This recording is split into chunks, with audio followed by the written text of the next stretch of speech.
And we are continuing on our series today, Every Day with Jesus. Hari ini kita akan melanjutkan series kita Setiap Hari Bersama Yesus. And we're learning about what it is to be a disciple of Jesus. Kita belajar tentang bagaimana kita bisa menjadi murid Yesus. And now we're not talking about some more rules and regulations that we need to follow. Kita tidak mau ngomongin tentang aturan atau regulasi yang harus kita ikuti, But we are looking at some keys that are going to equip us to develop our friendship and relationship with Jesus. tapi kita mau belajar tentang kunci-kunci di mana kita bisa mengembangkan diri kita untuk menjadi murid Yesus, lebih dekat dengan Dia. So this week we're talking again about obedience, Minggu ini kita akan membicarakan lagi tentang ketaatan. which if you remember last week, that is what we talked about. Kita telah berbicara itu minggu lalu. But because this topic of obedience is essential to our Christian faith, Topik ketaatan sangat penting bagi kehidupan kita sebagai orang Kristen. and there's lots for us to learn about this topic, Dan banyak yang harus kita pelajari di topik ini. we're going to continue the conversation today. Dan kita akan melanjutkan percakapan itu minggu ini. Okay, are you ready?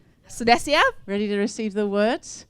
Sudah siap menerima So firman good. Tuhan? So what we want to do is see ourselves grow in our maturity level of obedience. Kita mau melihat diri kita berkembang di dalam ketaatan di dalam Tuhan. And so that we want to be a people that are willing to obey God, not because we have to, but because we love the Lord so much with all our hearts. Kita mau mentaati Tuhan bukan karena kita harus, tapi karena kita mengasihi Dia. That we would obey the Lord because we have this healthy fear of God.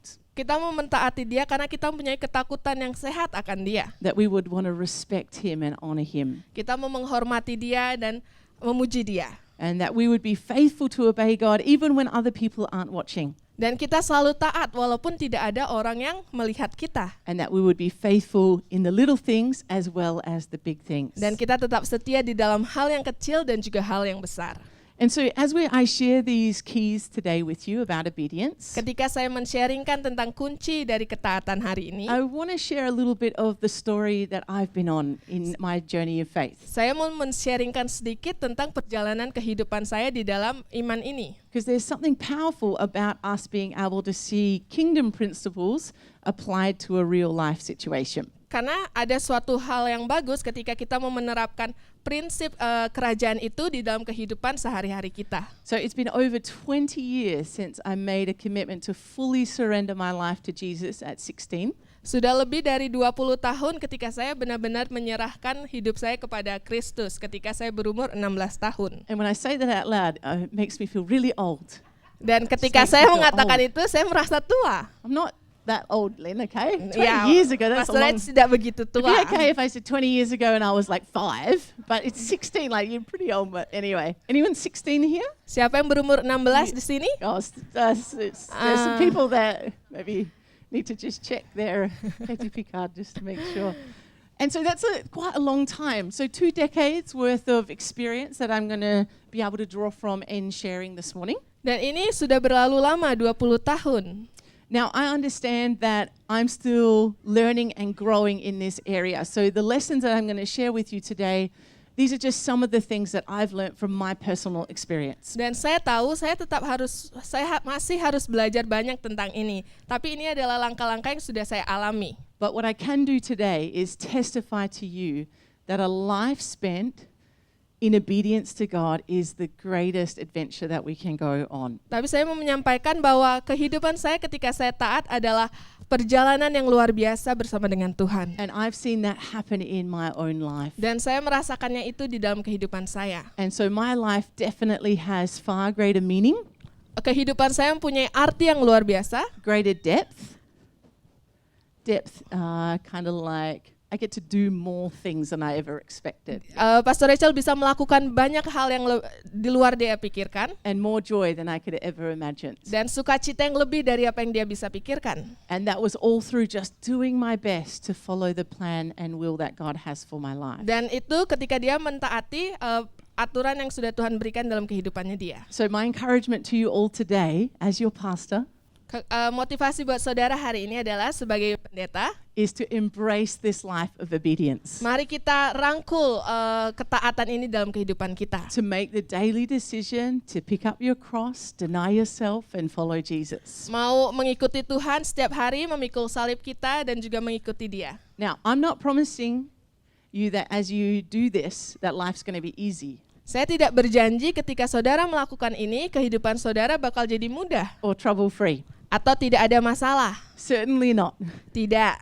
Whilst we're still here on earth, we're going to be facing suffering, hardship, and trials. Ketika kita masih di dunia, kita akan mengalami kesulitan dan juga sakit. But God promises this, that He's going to walk with us through the valleys. Tapi Tuhan berjanji Dia akan bersama-sama kita ketika kita melalui lembah. And He promises never to leave us or forsake us. Dia tidak akan pernah meninggalkan kita atau menggoyahkan kita. And God is right there to pick us up when we stumble and fall. Tuhan ada bersama dengan kita ketika kita jatuh. And He takes us by the hand and He lifts us and He holds us. Dan dia berikan tangannya untuk kita dan Dia akan mengangkat kita. And that He can bring healing in our brokenness, Dia akan menyembuhkan ketika ada sesuatu yang rusak, strength in our weakness, ada kekuatan di dalam kelemahan kita, and comfort and hope in our times of anguish. dan ada kenyamanan dan juga damai buat kita. And I don't know about you, but I would much rather go through the struggles of life with Jesus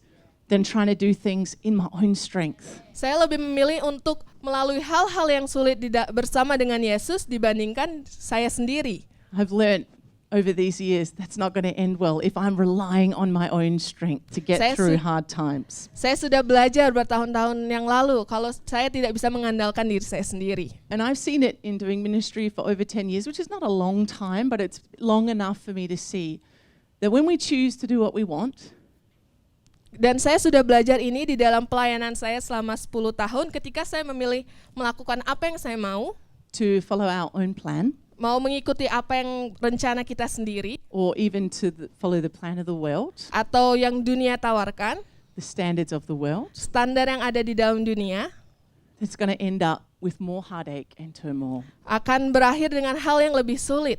So don't do that. Jangan lakukan itu. The greatest depth of experience that we can have in our lives is when we commit to obeying Jesus and following Jesus. Ketika kita melakukan dan mengikuti Tuhan, akan ada hal-hal yang luar biasa yang tersedia buat kita. Where we would surrender our lives and would say, Jesus, whatever you want, I want it. Kita mau menyerahkan diri kita dan bilang, Tuhan, apapun yang kau mau, aku mau itu. So today I'm going to outline 4 lessons that I've learned across my experience. Hari ini kita akan menggarisbawahi 4 hal yang akan kita pelajari. And it's my hope that you're going to be encouraged wherever you're at in this journey. Dan harapan saya saudara bisa terberkati dan ini menguatkan saudara di dalam perjalanan saudara. And that these lessons will help us to grow and develop in that maturity in our obedience. Dan ini bisa membantu kita untuk berkembang di dalam kedewasaan kita di dalam ketaatan. All right, are you ready for lesson 1? Sudah siap dalam hal yang pertama? Okay, obedience sometimes doesn't make sense in our natural understanding and requires us to take a bold step of faith. Ketaatan terkadang tidak masuk akal di dalam pemikiran kita sendiri dan juga mengharuskan untuk mempunyai iman yang lebih besar. So sometimes obedience requires us to do something that doesn't make sense in our natural understanding. Kadang ketaatan kita diharuskan untuk melakukan hal yang lebih besar di dalam pikiran kita. And so there will be moments in our journey with Jesus when we're faced with a really big decision. Mungkin nanti ke depannya ada di dalam hidup kita harus menghadapi sesuatu yang lebih besar di dalam kehidupan kita. That has the potential to change the course of our lives. Dan memiliki potensial di mana kita harus mengubah kehidupan kita. And so in 2015, I had a conversation that would end up changing my life. Di 2015, saya memiliki percakapan yang mengubahkan kehidupan saya. So up until that time, I'd been working in kids ministry for around about 7 years, and 4 of those years I was the kids pastor at C3 Hepburn Heights in Perth. Sampai saat itu, Pastor Rachel melayani di gereja di Australia, di C3 Hepburn Heights sebagai pendeta anak. And so leading up to this conversation, for the 1 or 2 months leading up to that, I could feel something stirring in my heart. Sebelum saya memulai percakapan ini, ada sesuatu yang berada di dalam hati saya. I felt comfortable in my role in the kids ministry, Saya merasa nyaman di dalam pelayanan saya. and I wasn't really being challenged anymore. I kind of understood what it was that I needed to do. Saya tidak merasa tertantang lagi karena saya sudah mengerti apa yang harus saya lakukan. And I kept praying, God, if this is not from you, please give me a passion and a heart for kids pastoring. Dan saya berdoa, Tuhan kalau ini dari Engkau, berikan saya hati untuk sekolah anak ini. But I believe God was actually preparing me for this conversation that was going to take place. Tapi yang saya tahu adalah Tuhan menyiapkan saya untuk percakapan yang akan datang ini. So July 2015, Pastor Jace scheduled a meeting with me, and he actually had pneumonia at that time and actually continued on the meeting, like made it happen still. So I thought, this is probably going to be significant if he's going to have a meeting with me whilst he has pneumonia. Di Juli 2015, Pastor Jace ingin bertemu dengan Pastor Rachel. Saat itu beliau terkena pneumonia, tapi dia tetap mengadakan meeting itu dengan Pastor Rachel. So I thought maybe, okay, Pastor Jace is going to ask me to change roles. Maybe he'll get me to look after another ministry within our church. Pastor Rachel berpikir, oh mungkin Pastor Jace mau saya pindah ke dalam pelayanan yang lain. Never in my wildest dreams did I imagine that he was going to present me an opportunity that would change my life. Saya tidak pernah berpikir kalau Pastor Jace akan memberikan kesempatan yang akan mengubahkan kehidupan saya. And so when Pastor Jace asked me to consider taking on the role of being the pastor of a new church in Bali, I was shocked and surprised. Saya sangat kaget ketika Pastor Jace menawarkan untuk menjadi pendeta di dalam kampus yang baru. This was an opportunity that I never dreamed that I would be offered. Saya tidak pernah memikirkan kalau akan ada kesempatan ini. It wasn't really even in line with what I thought I might do in the future. Bahkan tidak sejalan dengan apa yang saya inginkan di kedepannya. I never even thought that I would leave Western Australia. Saya tidak pernah berpikir kalau saya akan meninggalkan Australia Barat. Mainly because I never ever thought that my mum would let me leave Western Australia, so I just never considered it. Karena saya pernah berpikir kalau mama saya tidak akan membiarkan saya pergi dari sana. And doing this role was actually contrary to a lot of my personality and the way that I was wired. Dan ini jabatan ini sangat berbeda dengan kehidupan saya sendiri. And so my family, particularly my mum, would often make this comment, Rach, you'll never make a good missionary. Mama saya pernah beberapa kali bilang kalau saya tidak bisa menjadi misionaris yang baik. I think my mum said that multiple times over the course of my life because I was so careful that everything had to be washed clean and good, and that the food needed to be prepared hygienically. Just very careful about those things. Mama saya terus beberapa kali bilang ini karena dalam diri saya harus memastikan semuanya bersih dan hygiene, tidak ada yang kotor. And so I lived a pretty sheltered life in a country rural town. Saya hidup dengan sangat aman di dalam pedesaan di sebuah kota. I had very little cross-cultural experience. Saya tidak pernah mempunyai budaya yang lain. I never learned another language. Saya tidak pernah belajar bahasa yang lain except for the language you use on the farm. Kecuali bahasa yang dipakai di farm itu. Hey Pop, you want to get the tractor, bring it over here. Okay, cool. I'm going to go and pick some lettuce. This is our farm. This is probably Itu how yang I dia talk. pelajari waktu di Maybe sana. that language you can't understand it, but it is actually English. It's just, Ya, itu ada bahasa Inggris, tapi mungkin saudara tidak Okay, I mengerti. can't claim that it is knowing a second language, but yeah, so I never learned another language at school. Pastor Rachel tidak pernah belajar bahasa lain di sekolah. And I actually had this general dislike of being in situations that made me feel uncomfortable. Dan saya benar-benar tidak suka di tempat yang tidak membuat saya nyaman. I wanted to be comfortable the best that I could. So that meant I had quite the dislike for humid weather. Dan You know humid weather? ya, Yeah. saya tidak suka di tempat yang tidak nyaman, dan ini juga membuat saya tidak suka dalam tempat yang lembab. And so on top of all of that, I was a single woman Di atas semua itu, saya adalah single woman, going to a foreign land, pergi ke tempat yang baru, to a culture that I didn't really know, ke budaya yang tidak pernah dia pelajari, without my friends and family. tidak punya teman dan juga keluarga. And so when you looked at this situation with natural eyes, you would say, oh, this doesn't make sense. Rach is definitely the wrong person. Ya, ketika saudara memikirkan ini dalam mata kita, mungkin kita berpikir, Pastor Rachel bukan orang yang tepat untuk ini. But from the moment that I was asked to do or consider this role, I kind of thought in my mind, actually, you know what? this sounds a bit so outrageous that this is probably going to be you, God. Iya, ketika saya memikirkan ini, ketika saya diberikan tawaran ini, saya berpikir ini benar-benar kedengarannya sangat besar, tapi sepertinya ini memang dari Engkau, Tuhan. Because I'd learned that actually these bold, courageous steps were part of my Christian walk. Karena saya yakin langkah yang harus berani ini adalah suatu perjalanan di dalam kekristenan. And sometimes we would have to take a step without really knowing why or how it's going to happen, because in the natural it just didn't quite make sense. Terkadang kita harus melangkah ketika bahkan kita tidak yakin apakah ini akan benar-benar berhasil atau tidak. And so we see stories like this all the way through the Bible. Kita sudah melihat cerita seperti ini di dalam Alkitab. Moses had a speech impediment. Musa, So he couldn't speak. Stutter. Yeah. Musa gagap saat itu. And yet God called him to lead over 1 million people out of slavery from Egypt. Dia harus memimpin bangsa untuk keluar. Gideon was a timid and afraid guy, and yet God raised him up as a mighty, victorious leader for the Israelite people. Gideon orang yang takut, tapi Tuhan minta dia untuk pimpin. David was a shepherd boy. Daud adalah penggembala domba. And when Samuel the judge came to anoint someone who was going to be the next king, he was forgotten about.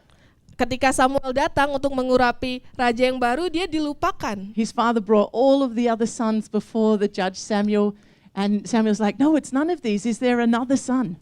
Bapak Daud membawa semua anaknya, tapi Samuel bilang tidak, ada anak yang lain. And David ended up being used mightily by God. Daud dipakai dengan luar biasa oleh Tuhan. Joseph was rejected by his brothers and sold into slavery. Yusuf dibuang oleh keluarganya dan dijadikan budak. Peter and John were uneducated fishermen. Peter dan John tidak hanya diedukasi sebagai penjala. And Matthew was a tax collector. Dan Matius adalah pemungut cukai. We can see throughout the Bible that God delights in using everyday, ordinary people to do extraordinary exploits for him. Tuhan mau pakai orang yang biasa saja untuk melakukan pekerjaannya yang luar biasa. And maybe in this room you feel like just an ordinary person. Mungkin saudara berpikir, oh saya orang biasa saja. But in the hands of God, tapi di tangan Tuhan, He is able to do more than you could ask or imagine with your life. Dia bisa memakai saudara lebih dari apa yang saudara pikirkan. And all He's asking for is surrender and obedience. Yang dia minta adalah berserah dan taat. And as we do this, sometimes God is going to ask us to obey even when it doesn't make sense in the natural. Dan ketika kita melakukan ini, yang Tuhan minta adalah kita harus taat walaupun tidak masuk akal. And so this may mean taking a job that has a lesser pay than another one that's offered to you, because you feel like, actually, if I do this job, I'm going to make a greater impact. Dan mungkin ini mengharuskan saudara untuk berpindah ke pekerjaan yang tidak menghasilkan uang lebih banyak. This may mean you giving up a pursuit of a certain career that could be very financially beneficial for you, if we want to put it that way, to pursue God and ministry. Mungkin ini mengharuskan saudara untuk meninggalkan karir yang saudara inginkan supaya saudara bisa mengikuti Tuhan. Maybe it's saying no to a particular relationship because you know deep down inside that actually God's blessing isn't on that, even though on the outside it looks like it's the right thing. Mungkin ini mengharuskan saudara untuk tidak memulai pada suatu hubungan yang membuat saudara sebenarnya itu tidak perlu dilakukan. There are many different examples that we may face where we are called to obedience, are called to obey God's voice. Dan banyak contoh-contoh yang harus kita lakukan ketika kita harus mendengarkan suara Tuhan. But it doesn't quite make sense in the natural. Terkadang itu tidak masuk akal. But this is the fun part of our journey in God. Tapi ini adalah hal seru di dalam perjalanan dengan Yesus. This is what makes life with Jesus exciting. Ini membuat kehidupan kita bersama dengan Yesus menyenangkan. And I love this about God, that God doesn't always show us every single detail about what He's asking us to do. Dia tidak selalu melihat menayangkan apa yang harus kita lakukan setiap harinya. He doesn't show us all of the fine details, exactly what's going to happen as we say yes to His mission. Dia tidak langsung memberikan detail apa yang harus kita lakukan ketika kita melakukan misinya Dia. Because we probably wouldn't be able to handle it if we did. Mungkin kalau kita tahu, kita tidak bisa melakukan semuanya. If God did show us, then maybe we might not say yes at the start.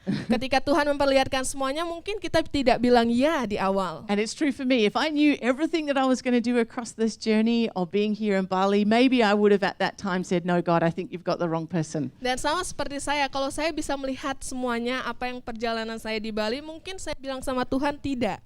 But God gives us the grace that we need for each day. Tapi Tuhan kasih karunia itu buat kita setiap harinya. So sometimes He will ask us to take a step of faith, a bold step of faith, even if it doesn't make sense in the natural. Kadang Tuhan mau memberikan kita dan mau kita harus melakukan sesuatu yang di luar dalam kendali kita. To take that step of faith, even when we don't see all of the details of what that step of obedience is going to bring. Ambil langkah iman itu walaupun kita tidak mengerti dan tidak bisa melihat apapun. And so if you're facing a big decision right now, Ketika saudara menghadapi keputusan yang besar saat I ini, encourage you to go to God. saya menguatkan saudara untuk pergi kepada Tuhan. Listen for His voice and leading, Dengarkan suaranya dan pimpinannya. and then be bold enough to step out in obedience to that voice. Dan melangkah berani kepada panggilannya itu. All right, connected to this first lesson is the second lesson for this morning. Dan ini adalah langkah kedua untuk pagi ini. And that is the importance of submitting to the authority of the people God has placed in leadership over our lives. Yaitu sangat penting untuk menundukkan diri kita kepada otoritas orang yang sudah Tuhan berikan di dalam kepemimpinan di dalam kehidupan kita. Now, going back to the story that I'm sharing today, Kembali kepada cerita yang saya sharingkan tadi, this opportunity opened up for me because of Pastor Jace's visionary leadership. kesempatan ini muncul karena Pastor Jess adalah orang yang visionary. If it was left to me to make the decision, this would never been an option. Kalau saya membuat saya berpikir sendiri, ini tidak opsi. I never would have thought or considered that I could do this with my life. Saya tidak pernah memikirkan kalau diri saya bisa melakukan ini. But in submitting my life to the leadership of Pastor Jason M., our lead pastors, Ketika saya merendahkan diri saya ke dalam kepemimpinan pendeta saya saat itu, and trusting that as God had given this place of authority in my life, that actually God could speak through them and guide them about what my future could look like. dan membiarkan diri saya mendengarkan apa yang mereka lakukan karena saya tahu otoritas Tuhan ada di dalam kepemimpinan mereka. There was a doorway that opened before me greater than I could have dreamed of. Ada pintu yang terbuka di dalam kehidupan saya yang tidak pernah saya pikirkan. And it's true that often our future is directly connected to those relationships that we have in the here and now. Dan terkadang benar masa depan kita berkaitan dengan hubungan dengan orang lain. And God often uses the people that are in authority in our lives to shape us. Dan terkadang Tuhan memberikan orang dengan otoritas untuk bisa membentuk kita. And so this can include pastors and leaders. Ini bisa mengikuti pendeta ataupun leader It could be teachers and lecturers. atau guru It could be our boss or a manager, atau bos atau manajer kita, leaders in our community, pemimpin yang ada di komunitas kita, and our family members, especially our parents. dan teman-teman orang tua kita. And so as I considered whether or not I'd say yes to this role, one of the key people that I wanted to submit to their authority was my mum and dad. Di luar dari saya bilang ya atau tidak, saya juga ingin mentaati orang tua saya. And so even though I was already over 30 years of age, I could totally have made the decision separate from them. Saya bisa saja membuat keputusan yang di luar orang tua saya. I sensed the importance that I needed to honor them as I stepped out and made this decision. Tapi saya lihat saya harus menghormati mereka ketika saya membuat keputusan ini. And they have that space and authority in my life because actually they've been the biggest influence in my spiritual journey of faith so far. Mereka punya otoritas itu di dalam kehidupan saya karena mereka yang memimpin saya. And so I knew that if they said no, then I would have to say no because their authority, I'd submitted to their authority, their spiritual guidance in my life. Dan saya tahu ketika dia bilang tidak, maka saya juga harus tidak melakukannya karena mereka punya otoritas juga di dalam kehidupan saya. Now, thankfully they didn't. They supported the decision, even though I know that it broke my mum's heart to think that her daughter had to move to another nation. Untungnya mama saya bilang ya, tidak men-stop saya untuk tidak pergi. Tapi saya tahu mama saya merasa kehilangan saya saat itu. But my mum could see God's hand on this situation. Tapi mama saya tahu kalau tangan Tuhan ada di dalam situasi ini. And I want to be a parent like that. Saya mau menjadi orang tua yang seperti ini. I want to release my children into their God-given destinies. Saya ingin membiarkan anak saya pergi kepada panggilan yang sudah Tuhan berikan. And I want to do whatever it takes to set them up so that they can fulfill the call that God has for their lives. Dan saya ingin anak saya bisa memenuhi setiap panggilan Tuhan itu. And I want to make that commitment. I'm not going to be the one that stops it or puts a halt on my children's future. I'm going to say, yes, you can do that. You can do that. Dan saya tidak mau men-stop mereka, tapi saya mau membiarkan mereka dan memotivasi mereka. So my mum, even though in the natural, she had every reason to say, no way can Rachel go to Bali. Saat itu mungkin mama saya punya beberapa alasan kenapa dia tidak bisa pergi ke Bali. She chose a stance of faith and said, yes, Lord. Tapi dia memilih untuk berdiri di dalam iman dan bilang ya. Because my mum has also said, Lord, have my life. Do whatever you want with it, it's yours. Karena mama saya juga bilang, Tuhan, aku berikan kehidupanku, lakukanlah apa yang kau mau lakukan. And so I've found that one of the greatest indicators of where you're at in your level of obedience to Jesus Saya tahu dimanapun saudara saat ini berada, is connected to how submitted you are to the people of authority in your life. yaitu taat dan tunduk pada otoritas yang sudah Tuhan berikan. Both submitting to the authority of the leadership and then also your parents.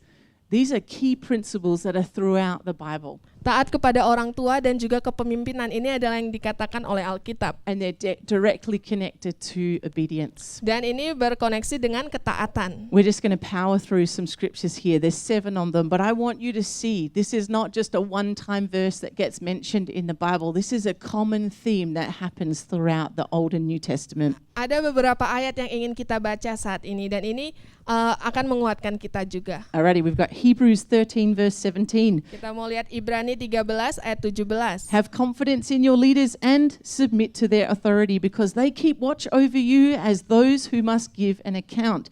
Do this so that their work will be a joy, not a burden, for that would be no benefit of all to you. Taatilah pemimpin-pemimpinmu dan tunduklah kepada mereka, sebab mereka berjaga-jaga atas jiwamu, sebagai orang-orang yang harus bertanggung jawab atasnya. Dengan jalan itu, mereka akan melakukannya dengan gembira, bukan dengan keluh kesah, sebab hal itu tidak akan membawa keuntungan bagimu. This is a powerful scripture. We as leaders we are held to a greater level of account. So we got to take more responsibility, the way that we're living, the way that we're doing our life. And so that's our responsibility. But as you submit to your leadership, it's benefit to you. You're going to get blessed as you do that. Ada tanggung jawab yang besar ketika kita menjadi seorang pemimpin, karena kita harus bertanggung jawab lebih lagi. Tetapi kita harus tunduk juga dalam kepemimpinan itu, karena kita tahu akan ada hal-hal luar biasa yang tersedia buat kita. So we're not just talking about church, we're talking about every area of our life. Kita tidak hanya membicarakan tentang gereja saja, tetapi juga dalam kehidupan kita sehari-hari. Because as the scriptures tell us, it goes on. Titus 3 verse 1. Karena di Titus 3 ayat 1 dikatakan, Remind the people to be subject to the rulers and authorities, to be obedient, to be ready to do whatever is good.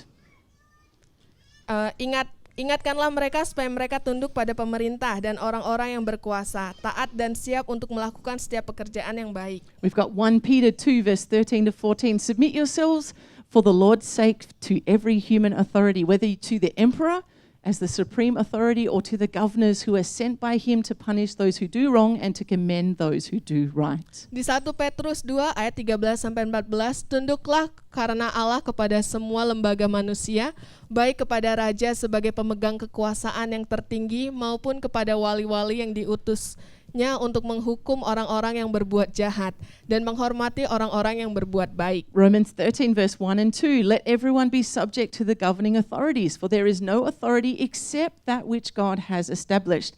The authorities that exist have been established by God. Consequently, whoever rebels against the authority is rebelling against what God has instituted, and those who do so will bring judgment on themselves. Roma 13 ayat 1-2. Tiap-tiap orang harus takluk kepada pemerintah yang di atasnya, sebab tidak ada pemerintah yang tidak berasal dari Allah, dan pemerintah-pemerintah yang ada ditetapkan oleh Allah. Sebab itu, barang siapa melawan pemerintah, ia melawan ketetapan Allah, dan siapa yang melakukannya akan mendatangkan hukum atas dirinya. Did you even know these scriptures were in the Bible? Apakah saudara tahu kalau ayat ini ada di Alkitab? It's good, yeah. It's challenging, yeah. Ini sangat menantang buat kita, kan? Deuteronomy 5 verse 16, this is connected to honoring your parents. Honor your father and mother as the Lord your God has commanded you, so that you may live long and that it may go with you in the land the Lord your God is giving you. Di Ulangan 5 ayat 16, hormatilah ayahmu dan ibumu seperti yang diperintahkan kepadamu oleh Tuhan Allahmu, supaya lanjut umurmu dan baik keadaanmu di tanah yang diberikan Tuhan Allahmu kepadamu. All right, there's a couple more there, Ephesians 6 verse 2 to 3 and Colossians 3 verse 20, but there's many that talk about the importance of obeying authority and obeying our parents. Ada banyak ayat yang mengatakan di mana kita harus mentaati orang di atas kita dan juga orang tua kita. And these scriptures also show us that actually there's a blessing that comes as we submit to their authority, and there's also not so good things that happen as we don't submit to people's authority. Dan di ayat-ayat ini dikatakan ketika kita mentaati orang yang lebih punya pemerintah itu, kita akan mendapatkan sesuatu yang besar, tapi ketika kita tidak mentaati akan ada hal yang buruk terjadi dalam kita. And so you might be thinking, Rach, this is weird, like I'm talking about obedience to Jesus, why are we talking about obeying people? Is that the same thing? Why are we talking about this? Ketika kita membicarakan mentaati Tuhan, mungkin kita berpikir kenapa kita juga harus mentaati orang-orang. This is connected back to that scripture we talked about last week about being faithful in the small things. Ini berkoneksi dengan ayat yang minggu lalu kita pelajari, yaitu kita tetap setia pada hal yang kecil. As we can be faithful to the leadership that God's placed in our life, ketika kita bisa taat dan setia pada kepemimpinan yang dalam kehidupan kita, then that will show that we will be faithful to God when He asks us to do things. Itu akan memperlihatkan kalau kita mentaati Tuhan. And so as I said before, our faithfulness and submission to authority reveals where our heart is at. Karena ini akan menunjukkan di mana hati kita berada. And so I want you to think right now, give yourself a rating. How are you going with this? Coba berikan rating dalam diri saudara. Bagaimana saudara saat ini? How are you going with obeying the authorities that are in your life? Bagaimana saudara menghormati otoritas yang ada di dalam kehidupan saudara? If you give yourself a not so good score, maybe this could be an area that you're going to make the decision. I'm going to see change in this. I'm going to take steps to walk in obedience to the authority that's in my world. Jika saudara tidak memiliki nilai yang baik, mari kita buat keputusan untuk menghormati otoritas itu saat ini. All right, lesson number 3. Lesson nomor 3. Obedience, especially bold obedience, often triggers spiritual opposition. Ketaatan, termasuk dengan ketaatan yang berani, biasanya akan memberikan hal-hal yang sulit di dalam spiritual kita. And so I made this decision, yes, I'm going to take on this role. And then I had a trip to come to Bali just to get to see the area and the potentials. Ketika saya bilang ya pada keputusan ini, saya dapat trip untuk ke Bali sebelum saya mulainya. And that trip from start to finish just felt hard the entire time. Dan trip itu ketika dia datang, saya merasa sangat berat dari awal sampai akhir. And I felt a level of opposition. Saya mengalami beberapa hal yang sulit. I struggled with being able to connect with people because I didn't know the language. Saya sangat sulit untuk berkoneksi dengan orang lain karena saya tidak tahu bahasanya. I was freaked out about traveling in the car and thinking, I'm never going to be able to drive a car in Bali. I'm going to have to hire a driver to take me around every day. Saya berpikir kalau saya tidak bisa mengemudi di sini, saya harus menyewa orang untuk mengemudi buat saya. We had to look at some houses somewhere I could potentially live, and I just remember being overwhelmed. Like, I don't know, God, if I can live in these conditions. Ketika saya melihat rumah di mana saya bisa tinggali, saya merasa kayaknya nggak bisa saya tinggal di sana. And it's funny because I think back at these things now, and I don't even it doesn't even bother me whatsoever. If I'd come now, I'd be like, cool, this is a great place, no stress. Tapi ketika saya datang sekarang, rasanya itu sangat berbeda dengan saat itu. But that trip just felt hard. Tapi trip itu rasanya sangat susah. And if I wasn't so stubborn, kalau saya tidak benar-benar keras kepala saat I itu, could have easily at that time said, okay, sorry, Pastor Jace, I made a mistake. I definitely can't do this. dan saya bisa saja bilang, maaf Pastor J, saya tidak bisa melakukan ini. But deep down, I also knew that this opportunity, it had to be from you, God, because man couldn't figure it out on their own. Tapi di dalam hati saya tahu kalau Tuhan yang punya rencana ini. And as I had made this step and commitment that I was just going to keep on persevering no matter what opposition may come.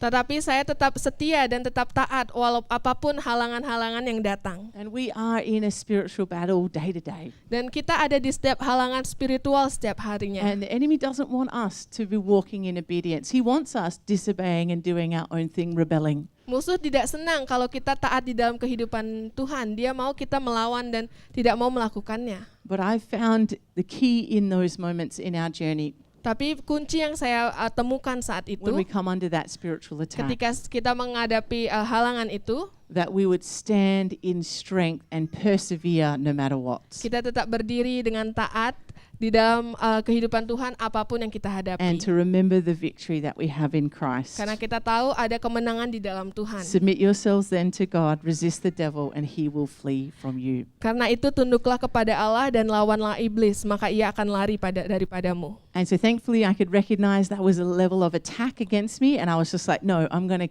keep doing this. I'm determined to stay committed to the decision that I've made. Untungnya saya tahu saat itu bukan dari diri saya sendiri, makanya saya tetap setia dalam panggilan Tuhan. And so maybe you're facing some opposition right now with what you're facing in your life. Mungkin saat ini saudara sedang menghadapi hal-hal yang sulit tersebut. Maybe the call of God is under attack at the moment. Mungkin panggilan Tuhan itu ada di dalam serangan musuh saat ini. And the enemy is trying to stop you from doing what God is asking you to do. Si jahat mencoba untuk berusaha menstop saudara melakukan hal yang ingin Tuhan berikan dalam kehidupan saudara. I want to say to you this morning, do not give up. Jangan menyerah. Do not give up. Jangan menyerah. All you need to do is resist the devil. Yang saudara harus lakukan adalah lawan iblis. Take a stand in the mighty name of Jesus. Ambil langkah di dalam nama Yesus. And he must flee from you. Dan ia akan pergi dan lari daripadamu. That is a promise from the Word of God. So he must go. If the Word of God says it, then we can activate it in our life. Itu yang dikatakan Alkitab. Dan kita bisa mengambil itu di dalam kehidupan kita. And as you stand in the authority that God has given you, I also want you to just keep going. Persevere. Don't give up.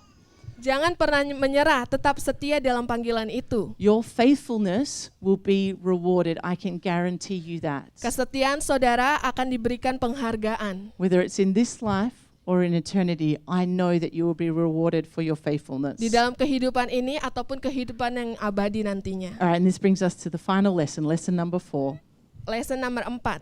You have no idea whatsoever what God can set into motion through one single act of obedience. Kita tidak tahu apa yang sudah Tuhan lakukan di dalam kehidupan kita, di dalam ketaatan kita. This one decision of saying yes to being the pastor of this church here has changed my life on multiple levels. Bilang ya pada panggilan yang Tuhan berikan dalam kehidupan Pastor Rachel membukakan suatu hal-hal yang baru. And for many years I had a desire in my heart to be married and to be a mum. Bertahun-tahun lamanya saya ingin mempunyai keinginan untuk membangun sebuah keluarga.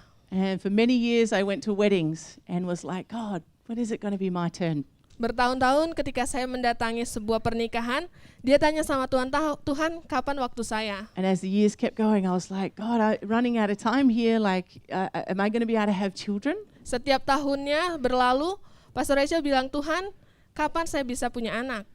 But God knew the desire of my heart. Tapi Tuhan tahu keinginan hati saya. And this one single act of obedience led me to be able to see these two heart desires fulfilled in my life. Ketika dia taat dalam panggilan itu, rencana Tuhan terjadi dalam kehidupan Pastor And I Rachel. can't imagine what would have happened if I decided just to stay in Australia. Saya tidak tahu apa yang akan terjadi kalau saya memutuskan hanya tinggal di Australia. I certainly wouldn't have met and married Emmanuel. Mungkin saya tidak bertemu dan menikah dengan Immanuel. Raphael wouldn't be here. Mungkin Rafael tidak ada di sini. The new little baby on the way wouldn't be here. Dan bayi yang ada di perut saya juga mungkin tidak ada di sini. And so you have no idea what your one single act of obedience is going to release and set into motion for your life. Kita tidak tahu ketaatan yang kecil dalam kehidupan kita akan membuka sesuatu yang baru di dalam kehidupan kita. And so I encourage you, Saya menguatkan saudara, let's continue to walk in obedience to what Jesus is asking us to, mari tetap berjalan dalam ketaatan yang sudah Tuhan berikan dalam kehidupan even when it kita. doesn't make sense. Walaupun tidak masuk akal. and that we would submit to the authority that God's placed in our life, Kita tunduk pada otoritas yang ada di dalam kehidupan kita. that we'd persevere through the opposition that we might face, Kita tetap setia dalam setiap masalah yang menghalangi and kita. that we would see God do the impossible in our lives. Karena kita tahu Tuhan akan melakukan hal yang mustahil dalam kehidupan All right, let's kita. finish in prayer. Mari kita berdoa. Oh God, we thank you for your word today. Kami sangat berterima kasih Tuhan buat perkataan-Mu hari We ini. thank you that you're shaping us and you're challenging us in this season. Terima kasih karena Engkau menantang kami Tuhan dan juga membentuk kami dalam musim ini. And we receive that challenge today. Kami menerima tantangan itu. As a church, we want to get better at obeying your voice Sebagai gereja Tuhan, kami mau lebih lagi mentaati Engkau and to submitting to your authority in our lives. untuk tetap taat dalam panggilan-Mu. And I pray for each person that has heard this message today, Bagi setiap orang yang mendengar khotbah-Mu hari ini that they would Tuhan, feel a new strength mereka merasakan kekuatan yang baru to be able to rise and stand in obedience to your word. untuk bangkit dan berdiri di dalam perkataan-Mu. That you would help us to be able to be guided by you. Engkau yang akan membantu kami Tuhan dan memimpin kami. That we would seek your voice first. Kami akan mencari suara-Mu terlebih That we would go dahulu. to the scriptures. Kami akan pergi ke dalam ayat-Mu. And that we would use your promises to guide us and lead us. Dan kami akan memakai janji-Mu Tuhan untuk memimpin kami. And so, Lord, I pray that you would strengthen those that may be in the battle right now. Engkau yang akan menguatkan setiap jemaat Tuhan yang sedang menghadapi masalah saat Help them ini. not to give up. Bantu mereka untuk tidak menyerah. Let that spirit of perseverance come and rise from within them. Biarlah ketaatan itu Tuhan ada di dalam kehidupan mereka. That they would not let go of you, but they would hold on to you Mereka tidak akan melepaskan Engkau Tuhan, tapi mereka tetap berpegang pada Engkau. and stay committed to the call of God in their life. Dan tetap setia pada panggilan-Mu I pray for Tuhan. each person making a big decision right now. Buat setiap yang memutuskan sesuatu yang besar saat ini. Those that might be facing a life-changing decision. Mungkin akan mengubahkan kehidupan mereka. God, I pray that your voice will be the loudest voice in their ears. Biar suara-Mu Tuhan, suara yang keras buat kehidupan mereka Bapa. That we would not choose what is safe and easy. Kami tidak mau memilih tempat yang hanya aman saja Bapa. We would not choose something that's going to pull us away from you. Kami tidak memilih sesuatu yang menarik kami keluar daripada Engkau. But that we would be bold and courageous Tapi kami mau bangkit berani Tuhan. to obey what you are calling us to do. Mentaati panggilan-Mu Bapa. Even if it means giving up something that looks good on the outside. Mungkin kami Tuhan harus menyerah pada sesuatu yang kelihatannya bagus di luar. That being in connection and relationship with you would be the most important. Kami mau Tuhan biarlah koneksi dan hubungan dengan Engkau yang lebih penting di dalam And I kehidupan thank you kami. that as we commit our lives to you Ketika kami mengkomitmenkan diri kami kepada Engkau and lean not on our own understanding, dan tidak berdasarkan dengan pemikiran kami sendiri that you're going Tuhan. to order our steps. Engkau akan memimpin kami. God, I thank you for all that you're doing in our lives. Terima kasih Tuhan atas apa yang Kau lakukan dalam kehidupan God, fill kami. us with joy as we obey your voice this week. Pimpinlah kami Tuhan dan berikan sukacita yang baru Keep Bapa. leading us on this exciting adventure of faith. Selalu pimpin kami Tuhan dalam perjalanan ini. And God, we look forward to all that you're going to accomplish and set into motion as we obey your Dan kami voice. mau lihat Tuhan hal-hal yang baru yang luar biasa yang terbuka buat In kami Jesus' itu, mighty Tuhan. name we Di pray and dalam ask nama these Yesus kami things. berdoa. Amen, amen.